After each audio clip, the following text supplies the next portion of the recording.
bandages right up to the top of his head, all round his ears. Flora's worried about Griffin. I had a terrible feeling last night. I felt he was in desperate trouble. He meddled in things men should leave alone. Not the slightest clue. That's where the clues are. He wasn't leaving anything to chance. There must be a way back. God knows there's a way back. Are you doing help? If only they'd leave me alone. It's the stranger with the goggles. He's gone mad. You're crazy to know who I am, aren't you? All right, I'll show you. Let me in your madness when you're peering through the keyholes and gaping through the curtains. And now you'll suffer for it. But why? Why do it, Griffin? Just a scientific experiment at first. To do something no other man in the world had done. Suddenly I realized the power I held. The power to rule. To make the world grovel at my feet. You know who the Invisible Man is, Doctor. Where is Dr. Griffin? What's the good of concealing it? Oh, come and stay with us. Let's fight this thing out together. Police, quickly. The Invisible Man is in my house. He's mad. He's killed a man tonight. Believe me, as surely as the moon will set and the sun will rise, I shall kill you tomorrow night. The secret of invisibility lies there in my books. Don't you see what it means? Power.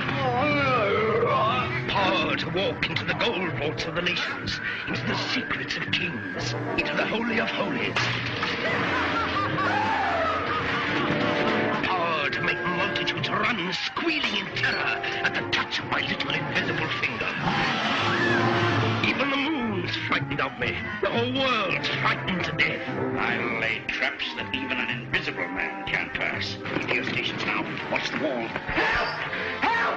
He's here! He's here!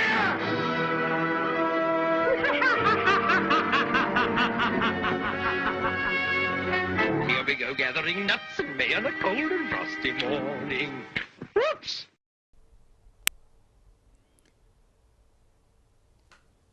What is up, everybody, and hello. This is a warning. Yes, a warning. The following program you're about to watch, if you're watching this on YouTube, it may be blocked because I tend to play clips, trailers, for examples. For any reviews, I tend to use clips sort of as a visual aid in my reviews, my topics of anything I talk about. So that's why I stream over on Twitch. So it's Twitch TV/ZombieCT. You can see this same thing over there, pretty much not banned. So typically what happens when I play a clip on the YouTube side of things, generally it gets flagged pretty quickly and will be blocked. The screen will be blocked. At least the screen will be black. You might still hear me, but it'll be black. So just as a caution of a warning, that's why you can watch this over on Twitch. Pretty much 95% chance guaranteed that it won't be a blocked stream over there for you. So this is a warning ahead of time. Head over to twitch.tv/ZombieCT to watch this stream uncensored. Although, I mean, you can watch it on YouTube. I guess it wouldn't be censored. Just the screen would be censored. I don't know if that made any sense. But let's start with the show.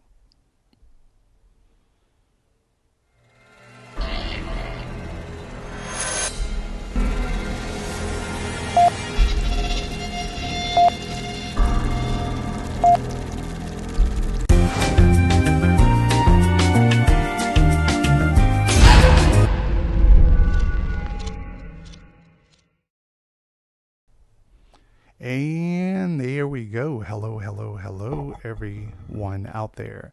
Thank you for tuning in for this kind of brief, quickly stream of The Invisible Man. Yes, the much talked about, much hyped movie that is out right now. We're going to do a review on it. And if you are a fan of the podcast that I do with Connor, the Connor and Chris podcast, I love that name. We are going to talk more about it in depth, that is on Friday. We record on Friday. We'll be doing a live stream of that, so stay tuned for that. Yeah, we're going to talk all about it because Connor is more, he's a fan of the original, the original project, The Invisible Man. Excuse me. Oh, I'm getting choked up. I've never seen the original, so I have no take on it versus what this new one is. That's more Connor's kind of aspect of it, and we're going to talk all about, you know, the hypeness of it and what he might have thought of it and some general other stuff that's, you know, talked about for this movie. Yeah, that is on the game plan today for the review. Hello, Adam. Hello. I want to say Almari87. Hello. Welcome to the stream. If you are new here, we do live streams. At least I try to do them every week. Schedule wise, you know, it's very hectic. If you don't know already, I work overnight. So it's kind of hard because I sleep sometimes. I'm on a vampire schedule. It's like I'm up when everyone else is asleep, and then I pretty much sleep when most folks are out during the day working or school or whatever. So I'm on vampire hours, so I don't get to stream as much as I would like to. Give or take in the new month, maybe in the next month or so, the schedule will change as far as my work schedule. So hopefully it will allow a little more time for me to stream a little better on the hours. But yeah, we are a dedicated stream to theme parks, horror nights, especially Halloween events, horror movies, any kind of news of films, that kind of stuff. We kind of cover that on this channel. So if you like any of that, go ahead and click the subscribe button, follow button, whatever you're watching us on YouTube. Greatly appreciate, because we're trying to get to 5K over on YouTube, and we're also trying to build the Twitch channel as well. Obviously on the screen you can follow me at Zombie CT. No, I'm not from Connecticut, but quite simple, Zombie CT. Without further ado, let's get to the review. I don't know why I had to rhyme that. Hopefully everything's going all right. I can hear my audio's pretty decent.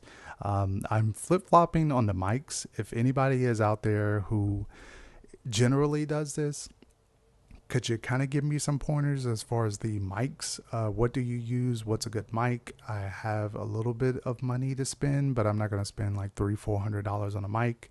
I have this mic, which is pretty decent so far. I mean, the only thing I don't like about this mic is I can't understand the battery level of it.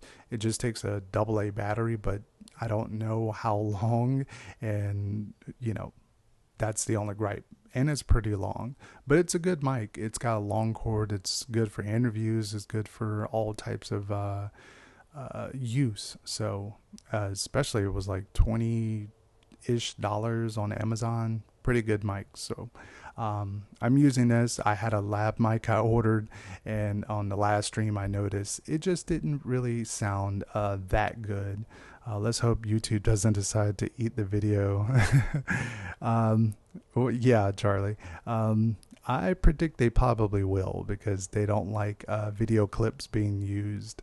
Yeah, I could get around that by just showing pictures, but you know, I love the visual aspect. I'm a big fan of a channel called Double Toasted, and they kind of do this style too, where they use a lot of clips and stuff, and I really kind of took a lot of inspiration from what they do, and I wanted to do that kind of dedicated to more theme parks and horrors and Halloween Horror Nights and horror movies kind of aspect. But check them out, Double Toasted, really good. That's kind of like what I would love to kind of do in the future of these live streams and programs, if I can have guests come on and stuff like that. So check out Double Toasted. It's not a plug, but really love those guys. Anyway, without further ado, I rambled enough. Just want to give you guys some time to kind of get in. Let's take a look at the Invisible Man trailer, and then I will give my thoughts, my reviews, my opinions on the film that everyone is talking about this weekend. Let's take a look. As the attorney representing Adrian's trust, I'm required to read a prepared statement. Cecilia, although our relationship was far from perfect, I thought that you would talk to me rather than run away. Are you okay? What happened to him? He cut his wrist. Per his final wishes, you're getting $5 million. Contingent, of course, on the fine print. He can't be ruled to be mentally incompetent. It just doesn't make any sense. What? Adrian wouldn't kill himself. Listen, you're getting your freedom back, okay? Don't let him haunt you. Hello?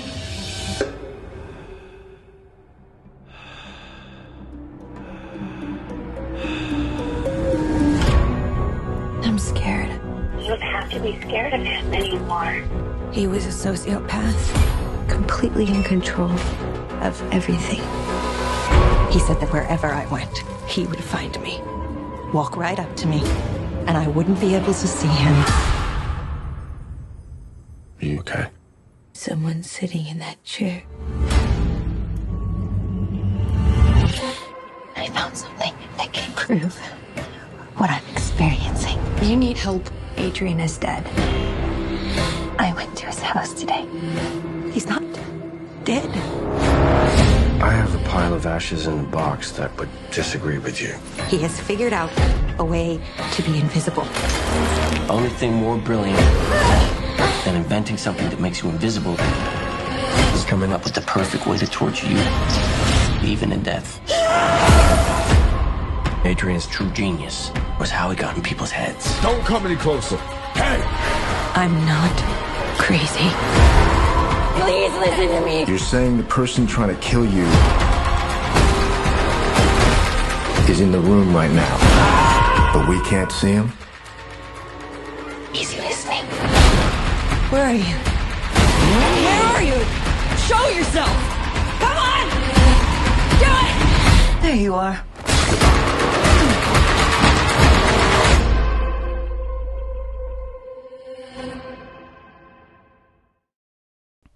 So that was a look at the Invisible Man trailer. Wow. What can I say about it? We'll start with what is good about the Invisible Man trailer. As the attorney representing Adrian's trust, I'm required to read a prepared statement. Cecilia, although our relationship was far from perfect, I thought...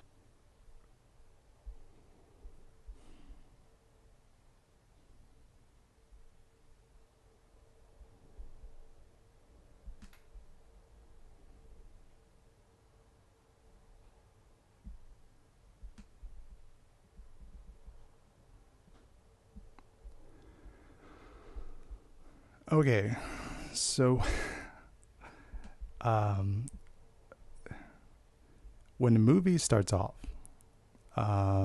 is this movie rated R? I believe so, because it is violent. It's pretty dang violent.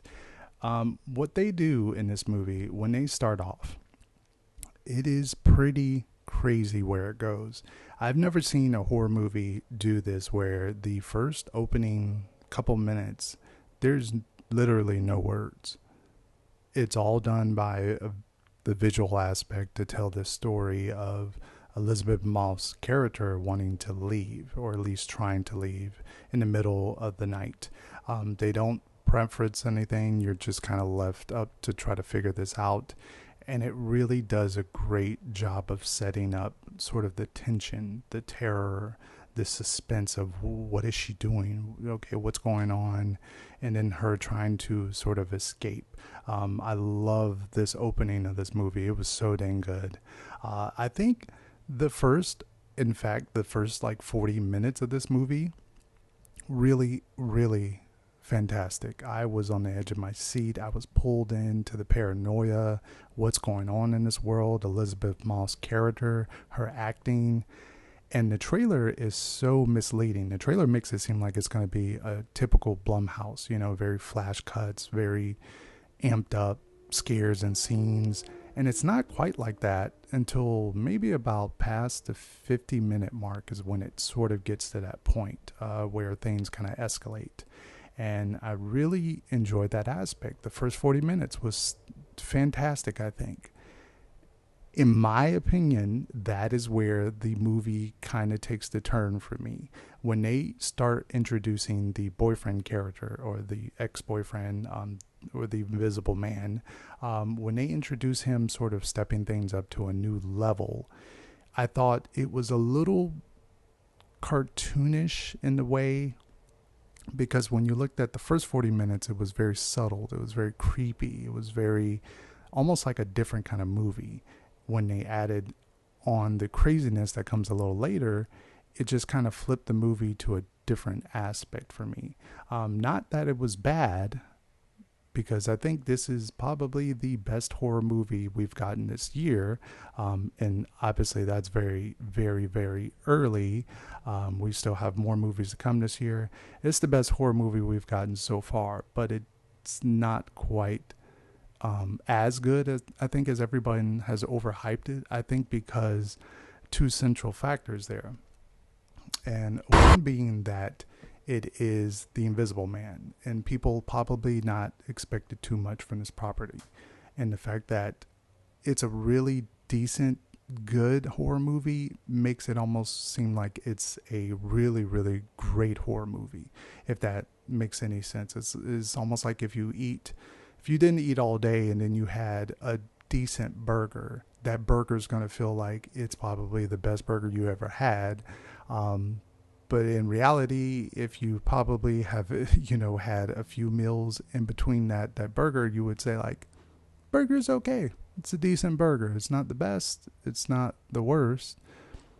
It's a little bit above, the middle ground.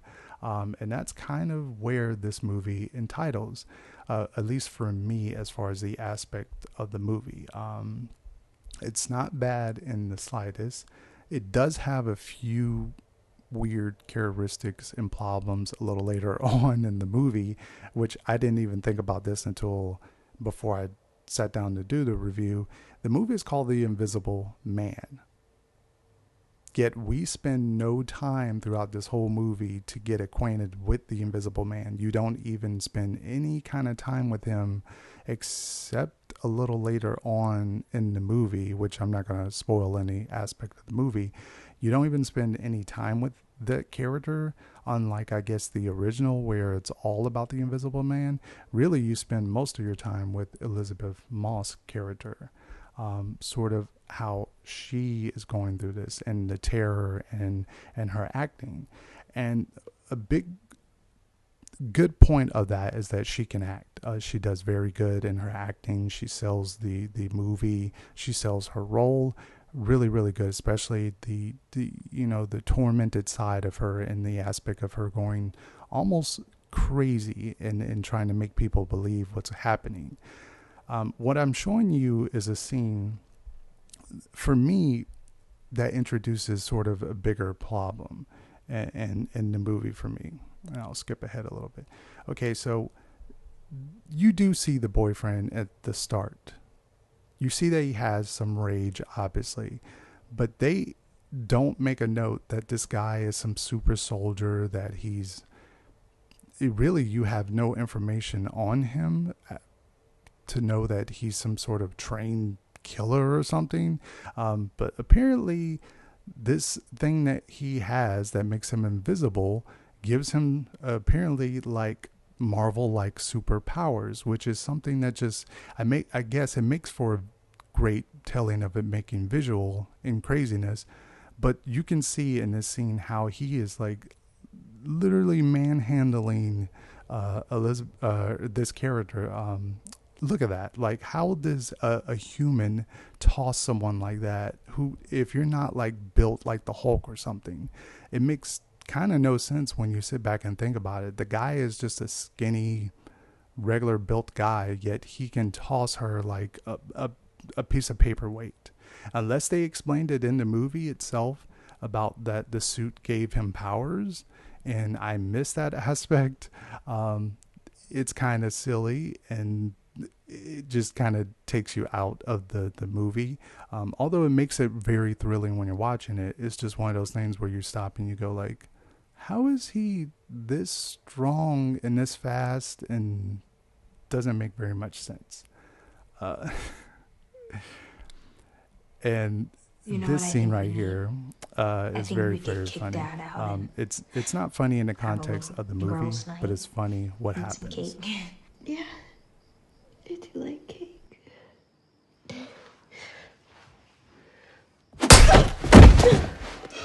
Oh my God. Sydney, are you okay? Why would you just stop, Dad? No, Sydney, I didn't. No, What happened? What happened? She hit me. What? No, James, I did not do that. Sydney, I would never hit you. I love you. I would never do that, James. It was him. He's here. I swear to you. Enough. Never ever touch a black person's child. That was he had enough of her at that point. That is enough. That is, let me see who the character is. That is, I want to say his name, Aldous Hodge, who is from the TV show Leverage. Him and his daughter in this movie. I think I missed that aspect as well. I don't think they explain who they were. I guess they were just friends of her or friends of the sister. I don't know. She stayed with them. It's almost like her new family, and that was kind of an interesting aspect, I think. But this scene just didn't make too much sense. Like, she wasn't even near her, but the fact that they made it seem like, oh, she really did hit her. I don't know why Sydney, she would do that. Are you okay? Why would you just stop? Stupidity. Dad! No. And then the creepiness of the aspect of this person that you can't see is there. It's haunted. It's, it's watching you. This is all part of what makes this movie excellent. Like I said, this stuff is the great build-up. And where it got a little later on, if I can find, let's see.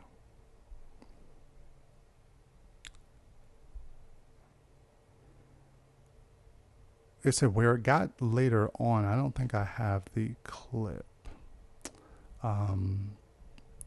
They don't show it in this trailer.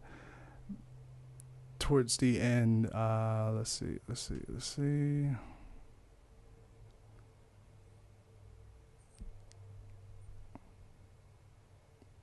And right here, pause that if I know. Like, the Invisible Man just takes out like a whole set of like army guards. I know they can't see him, so I understand that aspect of it, but it's very, very hilariously, almost just ridiculousness how he handles every single agent. Like, he just handles them like they're nothing. Like, he has some kind of CIA background, martial arts training, like a John Wick, like an invisible John Wick throughout that whole scene that's going on. It just doesn't, it just kind of takes you out of what was there the first 40 minutes. But that doesn't mean that the movie is bad in any regard. The movie itself is, let me see here. Just pulling up a clip for reference.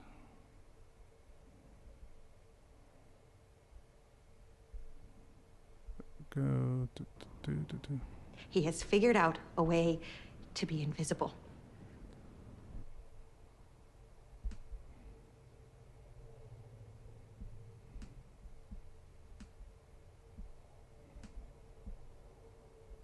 Yeah, as you can see right there, it's just it's funniness that he can just take somebody and do like this weird John Wick robotic style shooting and stuff right here, like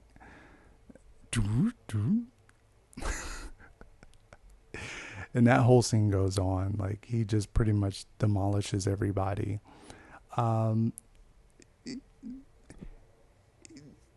It does have some points where they are trying to set up. If you did not know already, I believe her name is Elizabeth Banks. She did the Charlie's Angels that pretty much bombed.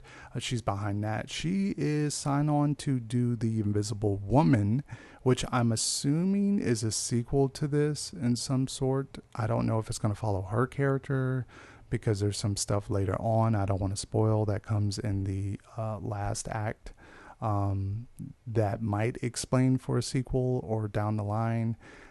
I don't know how I feel about that.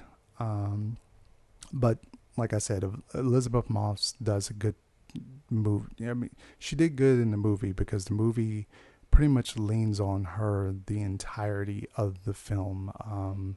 It's all on her performance. It's all on her acting. The Invisible Man himself is rarely ever seen, and I don't mean as a pun, but he literally is rarely ever seen. I'm glad that the trailer itself was very misleading. It made it seem like it was a typical Blumhouse movie, like a Truth or Dare, jump cuts and stuff. And it just wasn't that. At least for the first 40, 50 minutes, it wasn't that. A little later on, it gets silly, stuff happens, and it's pretty goofy what happens a little later on. There's some kills, there's some violence in there. Elizabeth Moss she kind of is dumb a little later on. Once she kind of figures things out, she's still kind of being kind of dumb most of the movie, until a little bit later on towards the end. Solid movie. If you did not know, that is the director who is one of the main guys locked up in the bathroom in the very first Saw movie. It's stated that he is now going to be directing multiple movies in this universe, or at least these kind of films. They're stating that maybe he might be doing other movies. I don't know how I feel about that. I would like for other directors to kind of have the shot or the chance to do other properties. I don't know if I want him to do all of these. Not that The Invisible Man was bad in the slightest. If I had to give it a score out of a 10, I'm going to probably give The Invisible Man somewhere in the middle for me. I give it a strong 6 or a 7. Not quite as perfect as most people were saying it was or hyped up to be, at least for me. I'm interested to see what Connor is going to say, because he really did not like the premise of this movie beforehand with the trailer. So it's going to be interesting to see how his take is on that. Stay tuned for that on the Connor and Chris podcast. That's going to be on Friday. That is my review for The Invisible Man. You don't quite see him very much in the movie. Some stuff is kind of overlooked and not really explained. The ending is wrapped up okay. Elizabeth Moss does something, and I'm not going to spoil what happens with her character. It depends on how you feel about that in the end. Is she justified or is she not? I'd be interested to see what most folks would say about that.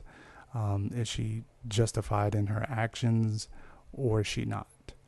But that is my review on The Invisible Man. Enjoyed the first 40 minutes. After that, it gets a little silly, but it's still okay. It's still the best horror movie of 2020. If you want to know what the worst horror movie of 2020 so far, you're going to have to stay tuned for that on another live stream next Saturday. We'll talk about one of the worst movies I have seen thus this year. Stay tuned for that on next Saturday. We'll be talking about that, as well as we'll be doing sort of a roundup review of a bunch of the horror movies I've been watching. I've been watching the Amazon Prime, The Hunters. If you want to know my thoughts on that, let me know as well. Although it's not really a horror series, but it is backed by Jordan Peele. Yeah, that is it. That's my review on The Invisible Man that you don't see. But